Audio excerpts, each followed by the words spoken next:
Hey guys, you have McGann here, and I'm going to show you how you can invert an image in a couple of different ways, and a picture's worth 1,000 words, so let me just get right into this.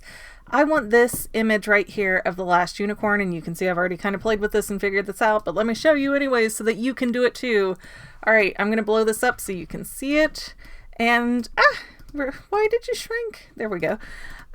If you notice, the grid mark is going through the white of the unicorn and the girl, which means it's going to be transparent there. Like, it's going to basically cut out the same whether this is filled in or not. But my problem is I've got this big black rectangle, and when I shrink it down, oh no, it's smaller than that. Shrink it down by clicking make it, you can see that when it cuts on the vinyl, it's also going to cut out this big giant rectangle.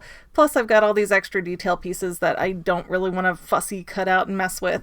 So this is not the way I want to do it. I want to invert this image so that way I can cut off any extra pieces of vinyl or use the least amount of vinyl possible. And let me show you, there's one of two ways to do this. Click cancel. All right, I'm going to blow this up so you can see it the best way possible if she will cooperate here.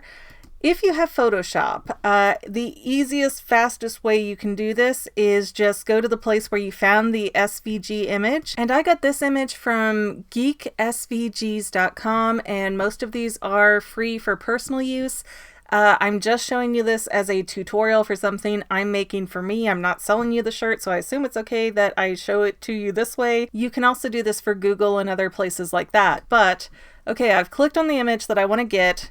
I could copy image, I could save image and then open it in Photoshop, but it's gonna still be a PNG file more than likely, which means this is still gonna be clear, and that's gonna be a problem for me. So, no, what I'm going to do instead is take a screenshot or print screen. If you are with a PC, go over to Photoshop, File, Open.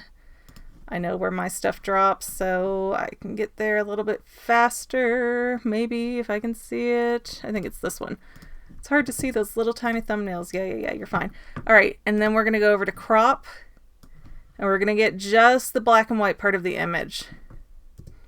This won't work for every kind of image, but if you've got this sort of silhouette look, it will work beautifully. Now I'm up at Image, Adjustments, and Invert.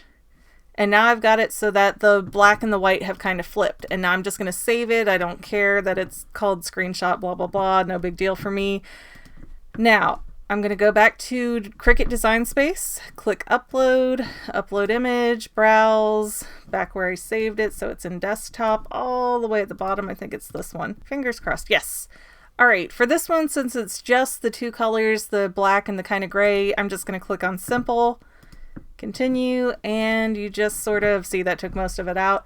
I am going to zoom in though to make sure I can tell where the gray areas are and that I've got them, because the farther back you are, the harder it is to see the checkered patterns. All right, but anyways, this isn't super important. I'm going to save this as a cut image, because if it's a print then cut, it's going to demand that you print it out before you cut it.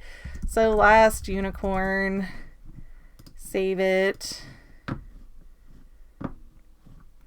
And so now if I go that route, I've got that image and it's already inverted. It's exactly how I want. It's not going to print any extra. I'm going to turn that off for a minute just so you can see it on Make It. It's too big.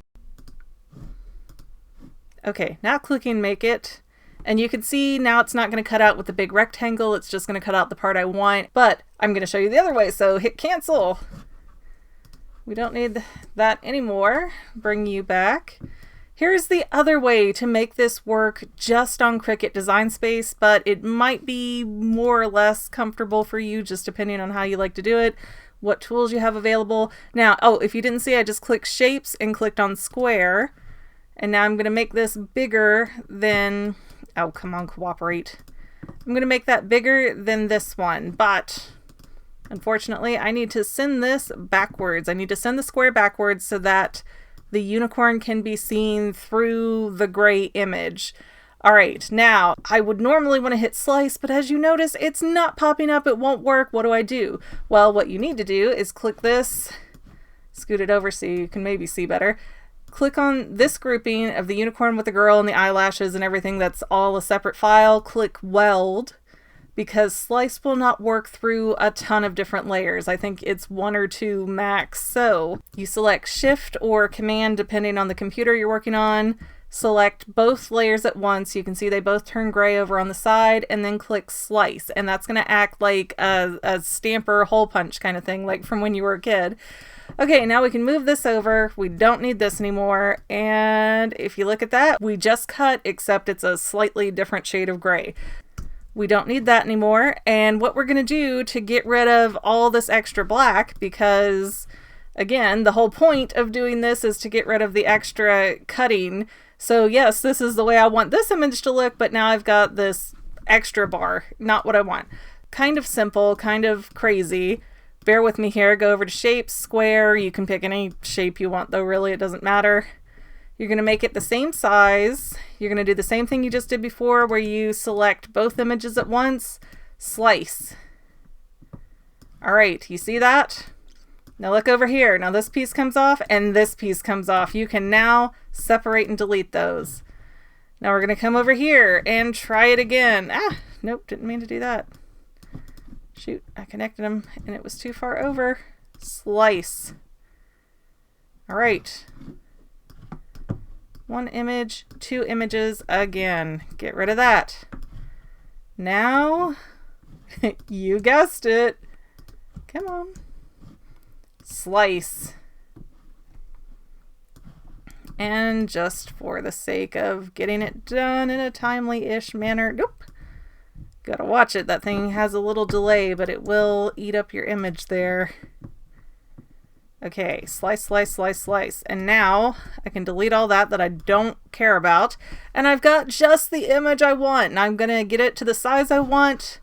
Hit Make It. And just like using the invert technique with Photoshop, it is now perfectly the kind of image I want to cut out with no extra waste, no extra rectangle. So I hope that's been helpful. Let me know in the comments. Let me know if you're stuck on anything and I'll do my best. I'm still learning, but I'm learning a lot and I like to share it because that way when I forget it later, I have a video to reference back myself. So I'll see you next time, guys. Bye. Thanks for watching.